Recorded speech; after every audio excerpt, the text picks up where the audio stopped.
Good morning, everyone. I hope you're all having a wonderful day. Welcome to Early Morning Horror. I'm your host. Today we are going to be covering Speak No Evil, the 2022 version, not the James McAvoy 2024 remake. So yeah, this is the Dutch version, I believe it is. It is currently 3:19 a.m. and I hope that you are all having a wonderful morning. I hope that you all have your coffee, tea, energy drink, whatever you need, ready to go. I'm about halfway through my coffee pot right now, but anyways, I just watched this movie last night, and I've already seen the James McAvoy American remake before. I did not know that they were going to be as similar as they were, but I really did feel like I was just watching the same movie but with different actors. It was really good though. There were some differences, and um, I really did like this movie. It was a good experience. All right, let's go through some of these facts. The director is Christian Taftrup. He was making this movie, of course, during COVID. It took 7 weeks to shoot the movie, but it was over the course of 12 months because of COVID. I mean, COVID kept putting a stop to it. The budget being 3.1 million, I was pretty surprised by that. Uh, it just did not give off a vibe of 3.1 million. It seemed very, if I had to guess, it might have been because of the traveling. But some of the ratings that are going where Rotten Tomatoes has an 83%, IMDb gave it a 6.7 out of 10, and Letterboxd gave it a 3.4 out of 5. It was filmed in Denmark, the Netherlands, and Italy.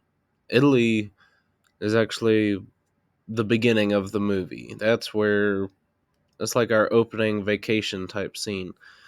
But it was the last thing that they filmed.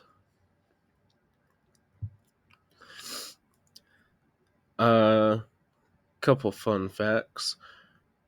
Christian Taftrup, the director, was inspired to make the film after meeting a couple while on vacation in Tuscany. Uh, he said that they were nice but socially awkward. I don't think I could imagine watching a movie like Speak No Evil and then learning that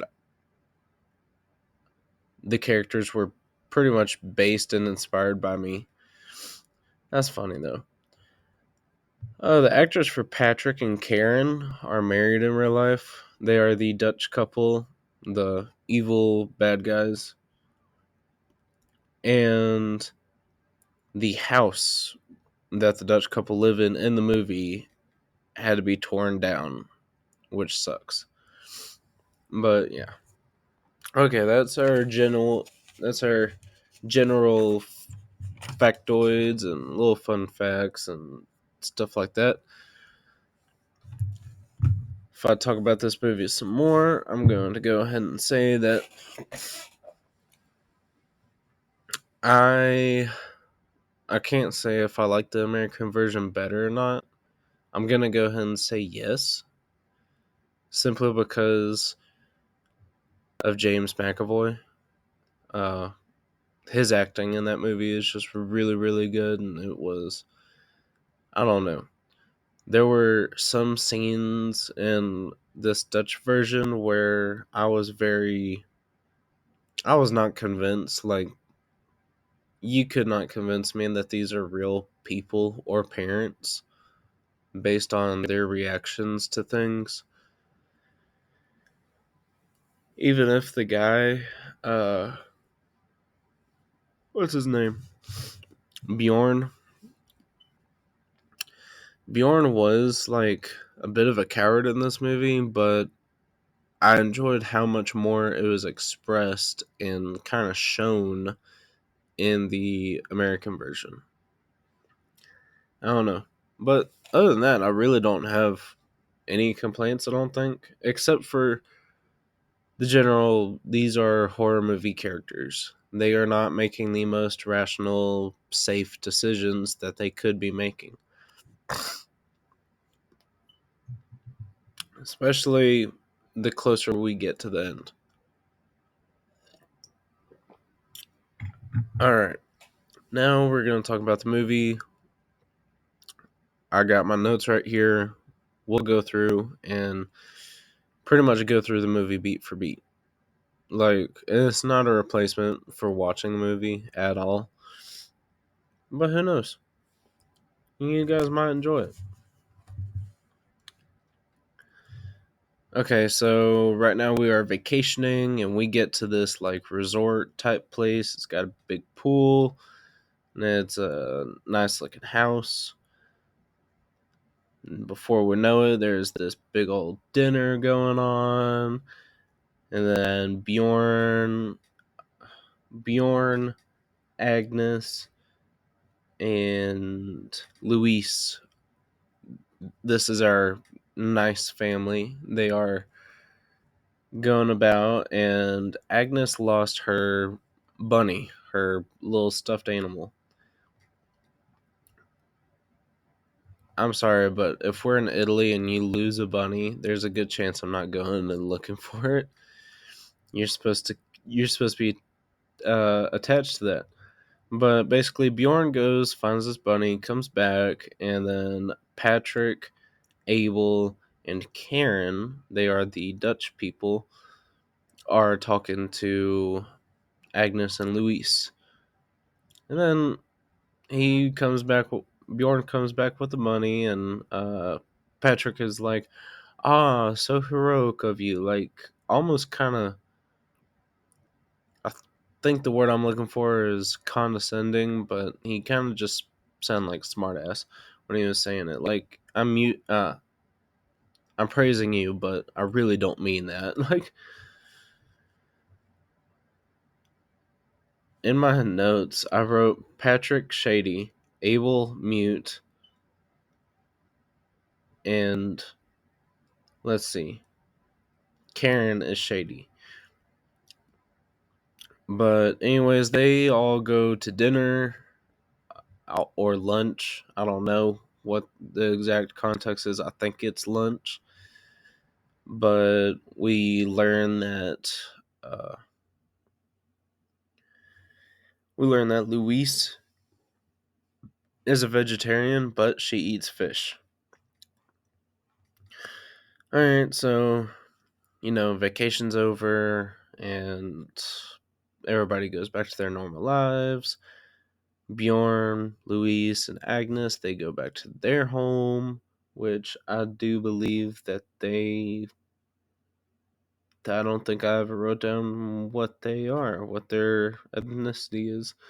But, anyways, they get a letter or like a postcard. It's an invitation for them to come out and stay with them for like a week or so. And they're like, oh, you know what? That'd be nice.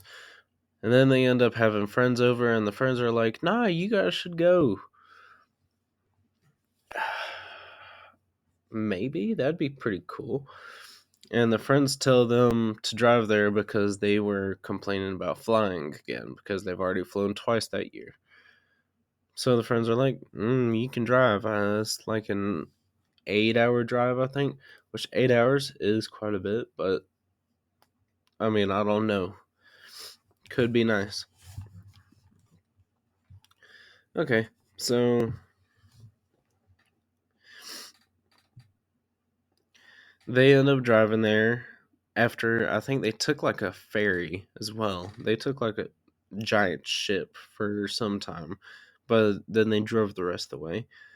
They get there. Patrick is cooking up a boar, which I've never had boar before, but that sounds pretty nice.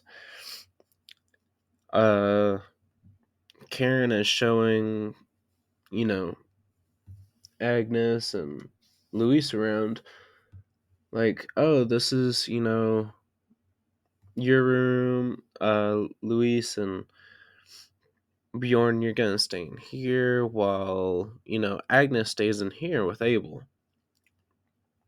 Which, whatever. I mean, they're just kids, so maybe won't be much of nothing.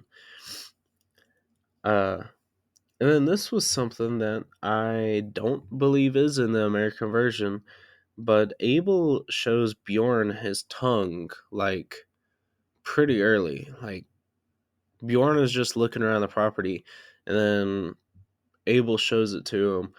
And then Patrick makes up this kind of like excuse saying that he was born with a small or no tongue at all, and yeah, I wouldn't buy that either, especially based on how the kid acts. But okay, so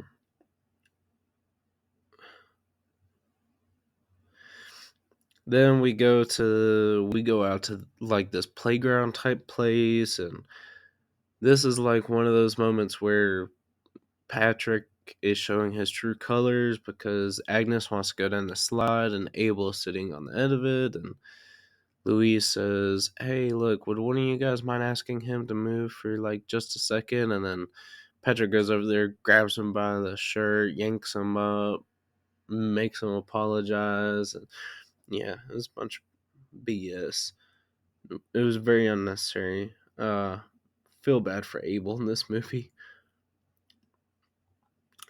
And then turns out that there was a night planned without the kids, but Patrick and Karen did not tell Luis and Bjorn about this or about the babysitter they hired, which is insane to me. So they go out to this place. Bjorn and Luis described it as a like a roadhouse. Like it's a very local type joint. It's not a chain or anything like that. Before you know it, uh, her being vegetarian gets brought up, and then how it's better for the environment. But then Patrick is like, well, what about the fish? The fishing industry, is that not good for the environment, or how does that contribute? So you're actually a pescatarian, you're not a vegetarian. And then she's like, well, yeah.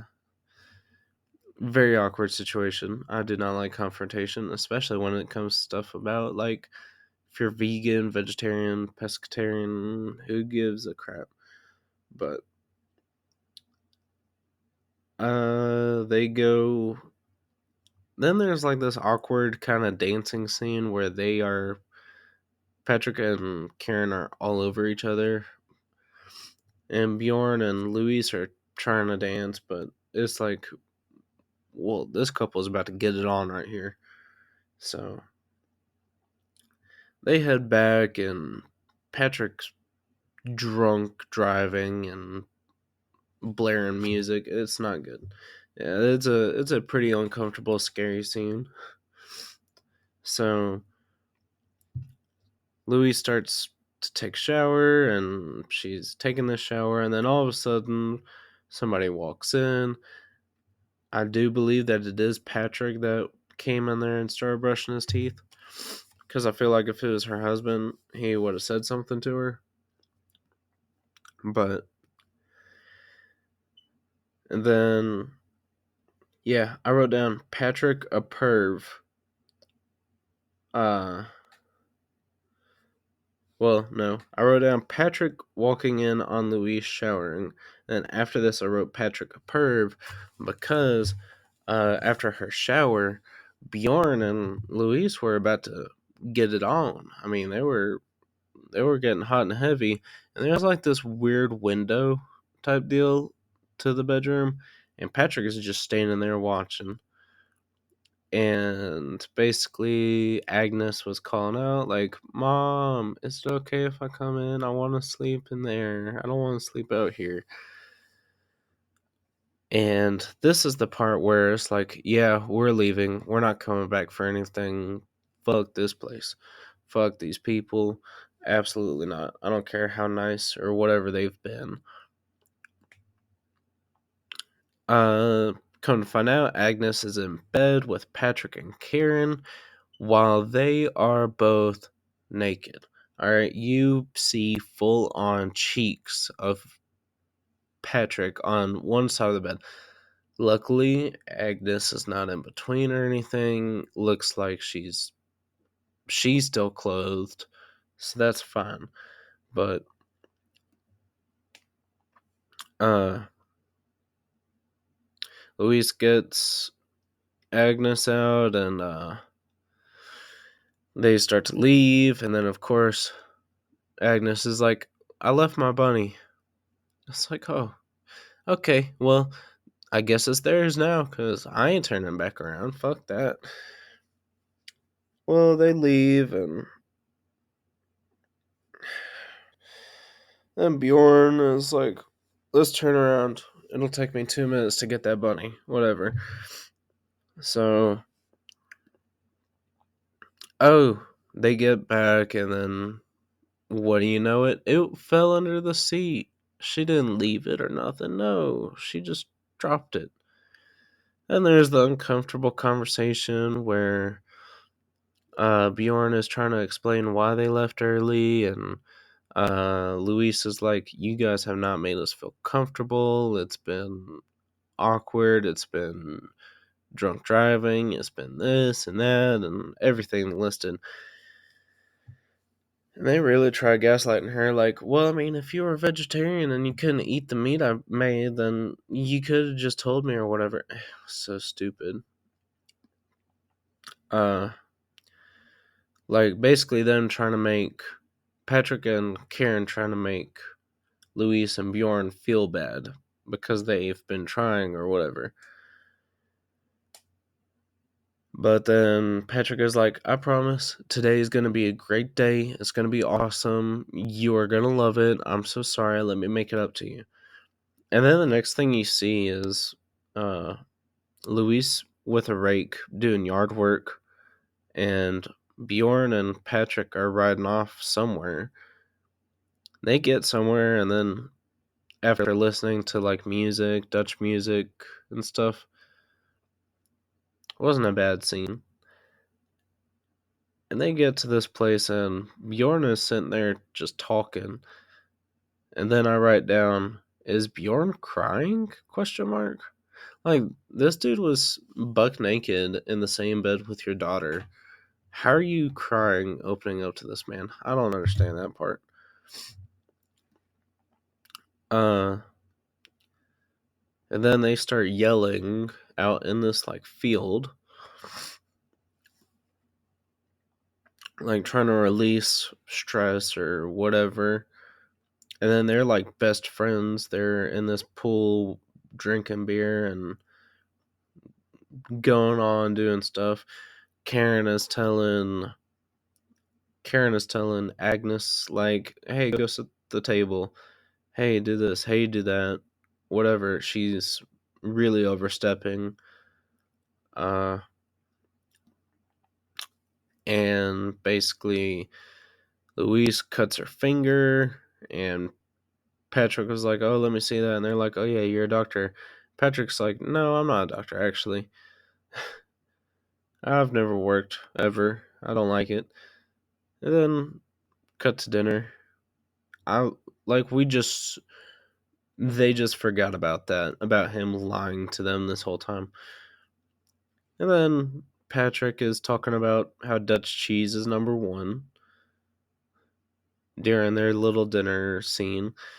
Then next thing we know is this is like the dancing scene, which is another uncomfortable one, especially if you uh, have like a perfectionist parents or something. But basically, it's Abel and Agnes dancing to the song, and Abel ain't got no rhythm, according to Patrick. Patrick needs his little adoptive child to be, perfect. He ends up throwing this mug at Abel, and it breaks, and Abel's crying. It's sad.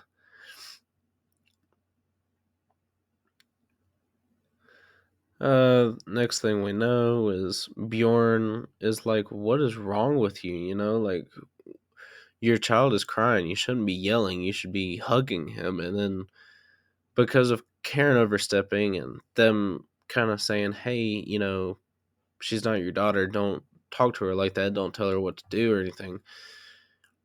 They were like, "Oh, well, you're telling us what to do with our child." Like, again, reverse gaslight bullshit. Then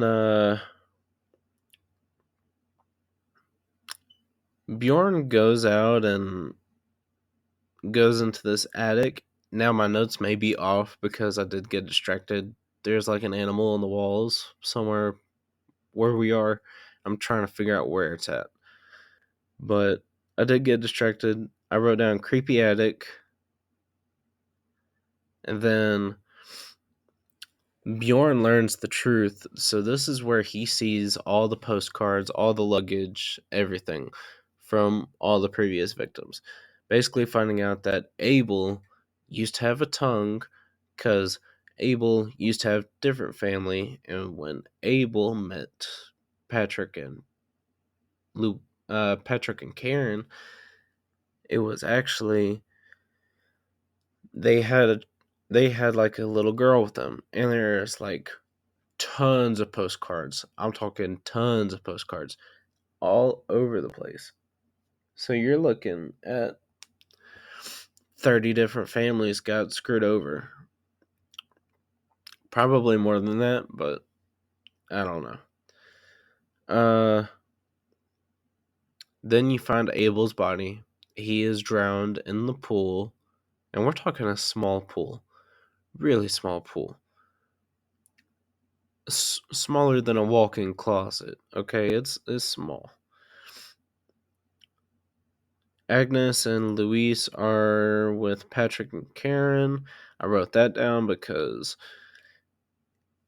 Bjorn tried to get them all to escape, and I think their vehicle got stuck, and yeah, it was a bad situation. So far, Agnes and Luis do not know what's going on. The only one that knows is Bjorn, but he did not relay the information. I think he should have. I think they should have fought tooth and nail against these people because they're mass murderers. But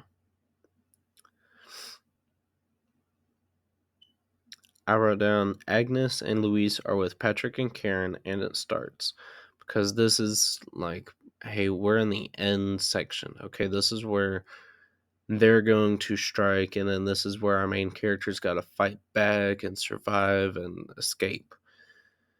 But oh my god, Bjorn. I think Bjorn took 3 punches total and totally gave up. Like, he wasn't knocked out or anything. I guess his face just hurt. Which I've taken a punch to the face before. I've taken kicks to the face before. You're not stopping me from protecting my child, especially when you are actively cutting her tongue off. So yeah, Agnes's tongue gets cut off. Luis is getting choked out by the babysitter dude, and Bjorn is just crying. It's stupid. I wrote down, "What the fuck are these parents doing?" Question mark, explanation point. Agnes gets taken off by the babysitter guy. Blood all over her mouth. It's awful. And Patrick and Karen drive Bjorn and Luis, and I'm talking effortlessly. Drive them out somewhere. And when I say effortlessly, I mean it. Like, they are just sitting there in shock. I'm like, dude, angle yourself to where you are like with both your feet up and kick like a damn goat. I'd be pushing his head through the window. Or better yet, you put on your seatbelt and then you reach up and with your left hand you push down on his right foot so that way he stomps on the gas. Then you use your right hand and grab a hold of the steering wheel and quickly yank it. So that way he crashes the car. I don't know. It was so stupid. Like, there was just no fight. Uh, Patrick and Louise get not Patrick and Louise. Patrick and Karen drive Bjorn and Louise out to this very remote place. Tells them to strip. They get completely naked. Uh, they make them walk down like this little hill type area into looks like a little bit of a quarry or something. And then they start throwing rocks at them, like heavy rocks, and they kill them. Then I wrote Evil Sons of Bitches 1, shock ending. Which it was. I mean, I was not expecting this. And this is the reason why I kind of say that it was a little more unrealistic when it came to the parents, because I'm sorry, but if I've got two people, technically three people, trying to cut my daughter's tongue off, you're getting bit, kicked, punched. I carry a knife with me, you'll get stabbed. If this was in the US and I'm able to carry, you're getting shot. Like, there's absolutely nothing that you would have been able to do, especially. And I was wondering, I'm like, are they holding them at gunpoint? Why are they stripping? No, they're not holding anything. There was just no fight. And the message towards the end where he's like, why are you doing this? And then Patrick says, because you let me. And it really is like that. Like, they let these people do this to them. And I know victim blaming isn't a good thing, but when it quite literally is this, like, you went with it, you went along with it. But we do see Agnes again. She's like dressed up, but she looks hollow. Like, she looks like she is very, very sad. And yeah, she's, if they were to ever make a sequel of this movie, I would watch it, but I would hope that it would have like the Americanized ending where it's, them getting killed. But yep, that was Speak No Evil 2022. Like I said, it was a really good movie. You can find it on Shudder. I recommend it for just about anybody. Again, shock ending. Some bits of the movie are not in English, so you will have to read subtitles every now and again, but it's not much. For how good the movie was and the acting, it's worth it. Trust me. But yeah, I also recommend the James McAvoy version, the Americanized version from 2024. That is also really good. I love that movie. I like it more, I think, but simply because of the ending. This one has that ending that you don't see too often with horror movies where the innocent people lose and die. I mean, it's a pretty bold move in some cases, because this ending actually made it to where people didn't want to audition for the roles of the Dutch couple. But it was good. I mean, we got two people that delivered. So there were more plans for endings, different endings. There was supposed to be an ending where they did like a montage of like 30 different couples executing people. Like, how this is all some sort of, I'm not gonna say international, but this is all some sort of like sect type deal where multiple people are doing this. But yeah. Well, I hope that y'all have a wonderful day. Uh Shoot, what am I trying to say? Okay. I hope that y'all have a wonderful day. I will see you all in the next episode. Please, if you do not mind, rate and review this podcast. It will help get my podcast to other people, and That's only better for me. But yeah, hope you all have a good one. I will see you all in the next episode. Bye bye.